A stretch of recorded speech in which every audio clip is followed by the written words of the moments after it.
You need to watch Soul Food. These days, it's common for people to cut ties with their families over too much toxicity and drama. Soul Food encourages people to do the opposite. The 1997 film explores how Black American traditions live on through generations and who carries the torch after the grounding force of the family passes away. The movie is narrated by a young boy named Ahmed who provides an earnest, innocent, and hopeful perspective to the turmoil his family is thrown into after his grandmother Josephine falls into a coma. The Sunday dinners that used to bring his family together every week suddenly comes to a halt as Ahmed's mother and aunts butt heads and let old issues divide them. While Ahmed is the narrator, I'd consider this to be an ensemble film with the core three characters being Josephine's daughters, Maxine, Terry, and Tracy, all played by remarkable actresses. While I love the exploration of themes like family unity and tradition, I was more engrossed by how the film treated the women and how the sisters were compared to one another.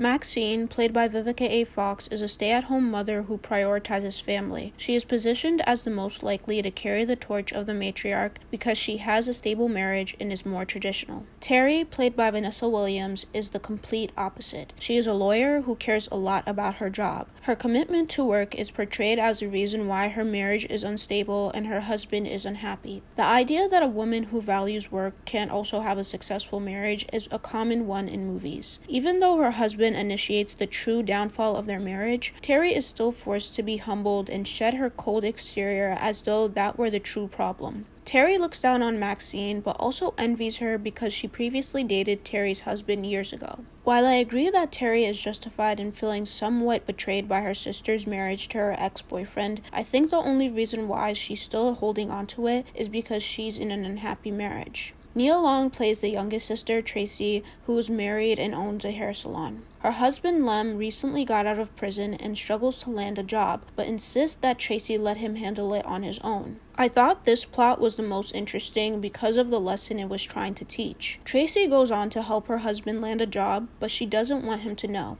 While her way of getting him the job was controversial, Lem's reaction was completely unjustified and grounds for divorce. Rather than condemning Lem's behavior, the movie asserts that Tracy should have prioritized protecting her husband's ego and dignity. Soul Food encourages audiences to overlook certain problems in order to keep their families unified. However, many of the issues Soul Food displays shouldn't be overlooked. In a time where more and more people are going no contact with toxic family members or their entire family, I believe that while forgiveness is essential, that doesn't mean people should be forced to stay around others they feel betrayed by, even if they are family. I truly enjoyed this film even though I didn't agree with its messaging.